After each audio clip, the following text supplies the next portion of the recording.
the one right here, Neo. And we are going to have a very special treat, which is a live posing session with Neo, featuring our master poser, Terry Smith. Woo! Yay, Terry! Hi, everyone.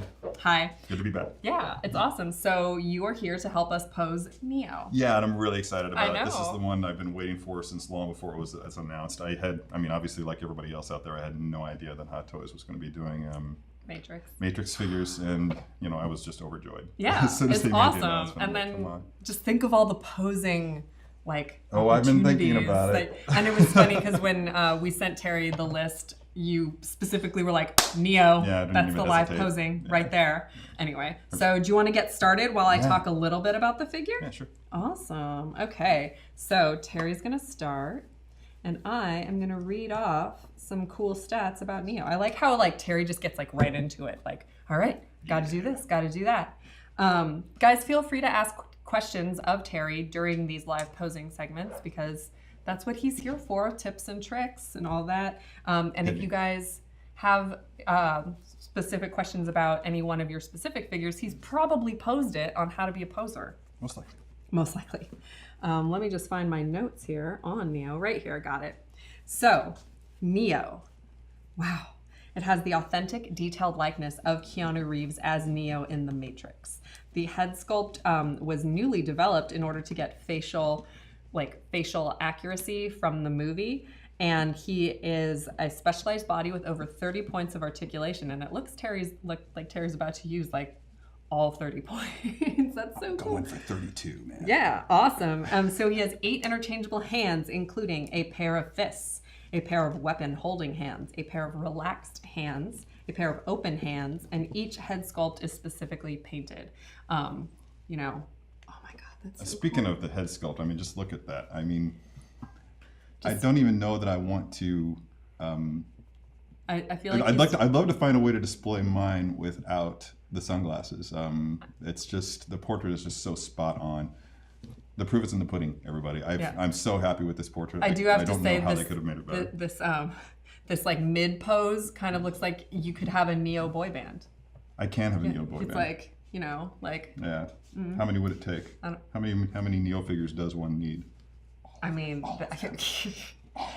feel like what you could do is you could get this one, you could get the John Wick, and you could get a couple other eras of Keanu Reeves, and then have a Keanu Reeves boy band. You hearing that, Hot Toys?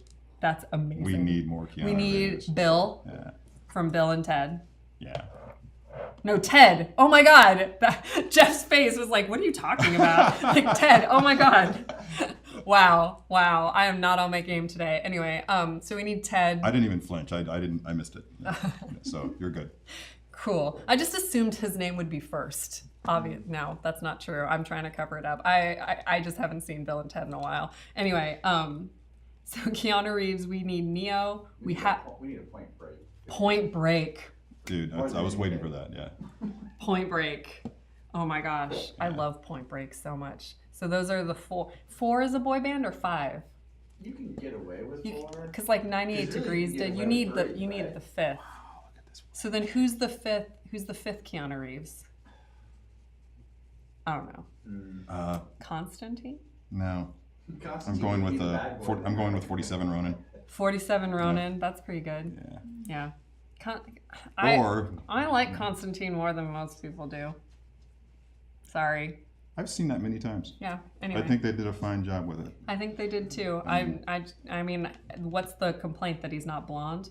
Whatever. Or British. So. But he has no, it's not a bad movie. It's just not really Constantine. All right. Fair. Reality. Yeah. Fair. Okay. Yeah. So to move forward, he's now that you're posing it, he has a long coat, a long sleeve shirt, shoulder holsters with harnesses, a gun strap, a leather-like belt, a pair of black pants, and a pair of black and white leather-like boots. Those aren't. Oh, I guess they do have white on them. Yeah, Anyway, and never dude, mind. just look at this, the way that they did this. These are so realistic. They're flexible. You can just hit those deep poses that you want to hit with the. If you like having spreading his legs really wide. Commenting on the posability of his coat. There that is I just a wire in totally the lining of the messed coat. up. for you? No, I hadn't done it yet. Okay, all right, Yeah, cool. you're No, good. never mind. You're good. So his weapons are a pair of assault rifles, 3 pairs of submachine guns, 3 pairs, so 6.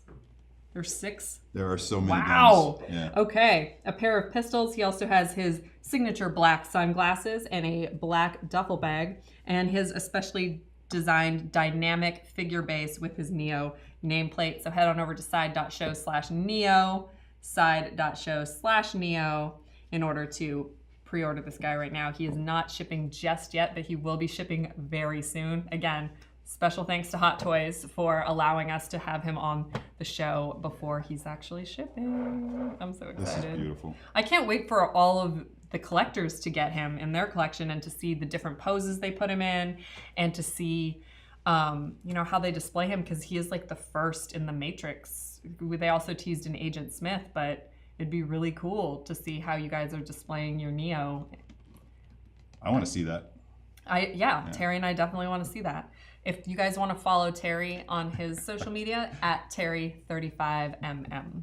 Terry35mm. And then you can tag him to show him your poses. And there's even some video stuff at Toys Will Be Toys on YouTube. There you go. All right. So we have a couple of live questions. Terry, do you ever have to use any special techniques to, like a hairdryer or hot water, to loosen tight pegs? I actually have a heat gun with a variable temperature setting, and I set on very, very low. Very I low. use that frequently because sometimes it gets pretty cold in my studio when I'm shooting in my studio. Which is in my garage, so there's no climate control whatsoever. Yeah. So yeah, I highly recommend that. I also have a lot of, like, say, double-sided tape. I use that pretty frequently. If you can get earthquake putty, sometimes that comes in handy if you're having trouble getting a gun or a sword or something like that to stay in the character's hands. That's a good asset. Yeah, I find that helpful when I'm posing figures in like a stance, because sometimes when you're posing them specifically on a stand, it's difficult to get that type of balance. So the earthquake putty helps like them have a center of gravity. Yes. Yeah, I really like that. Is there a technique to keep the cloth on the figures in a good condition? I use canned air to like just kind of. Yeah, as far as keeping it clean is concerned, some canned air is fine. Makeup brushes. Makeup brushes. My wife is a store director for Sephora, so I have plenty of those or access to them. So you really want to get into it is when you do blow the air. If you have a vacuum hose and you're vacuuming up the dust at the same time, so it doesn't get back on it. Only the hardcore posers do that. Yeah, that's what I'm saying. Like, so really Jeff, the hardcore poser, does that. I can, and I definitely utilize makeup brushes. I find like the eyelash ones that are the double-sided, eyelash eyebrow, those are really nice to comb and brush. Tweezers. Stick with camera lenses brush because they won't scratch. Camera lens brush, and any microfiber like for glasses and stuff like that is good as well. Not a posing question necessarily, but should I wash clothes on the figures to keep them from bleeding onto other fabric? Yeah, I'm going to go with no on that one. Yeah, I don't do that either. That's danger. You're running a lot of risks with that. I wouldn't do it either. I think there are better means of preventing any dyes bleeding onto. First of all, I think one time in all the figures that I've possessed have I had any sort of an issue with any dyes bleeding onto the figure body.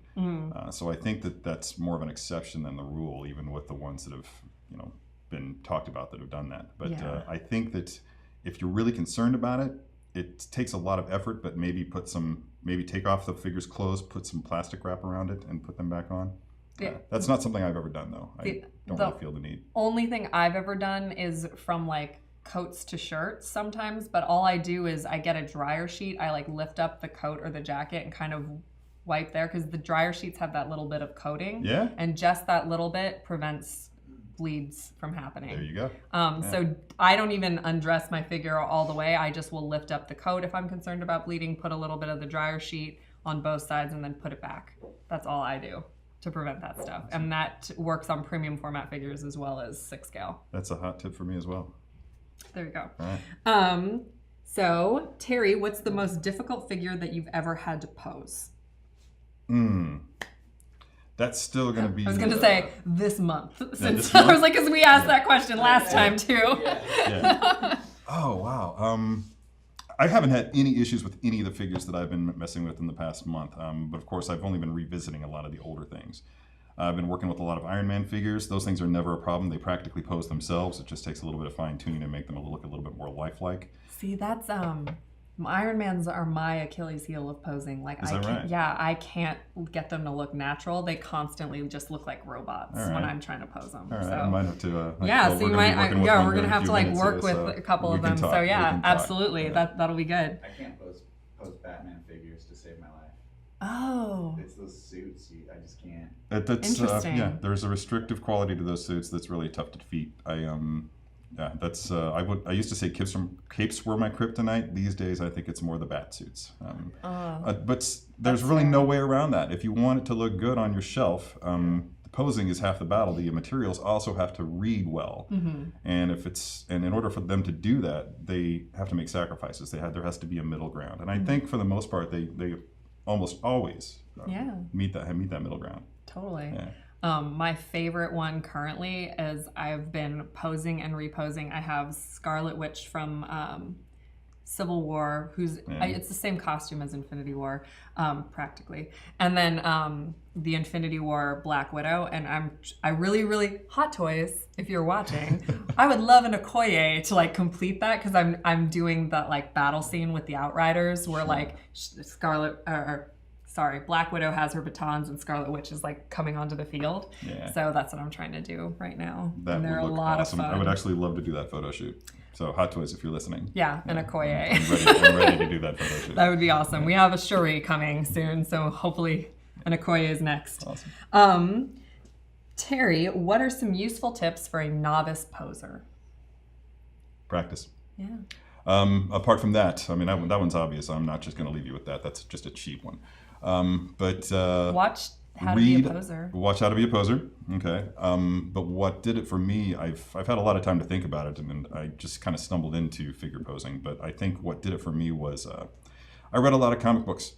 I studied the art. The images that I remember from all the way back in like the 1980s when I started reading comic books, they're still stuck in my brain. Just watch what comic book artists do. The dynamic poses that they're able to apply to the figures the characters that they put onto the page. You can translate some of those techniques into 3 dimensions with the figures, and I think that's probably the best advice I can give to anybody. And then to kind of expand on that as well, like let's bring it back to Neo right here. This is a movie. Yeah. Just freeze frame the movie, like especially in the Matrix with the slow motion that they use and the bullets and all of the different techniques they use with the camera. You're able to see a lot of Keanu Reeves's battle poses, for lack of a better way of putting it, fight sequences. And so you can pause it and recreate something like what you did right here with Neo. Like, we all know what moment this is in the movie. And that's another thing, like figure out because here's the thing is like Keanu Reeves is a human and he can do that. And with the 30 points of articulation on the body, that's what they're trying to recreate with these 6-scale figures. Reference material. That's what you need. Yes. Freeze frame. I was going to bring up with the Matrix. They referenced anime for a lot of the visual style. So go freeze frame some anime. Do that. There's some pretty crazy poses that come out of those films, and you can replicate that as much as you can. And just remember, it's 3 dimensions, and just figure out how to work with that, and I think you'll be able to come up with some pretty awesome stuff.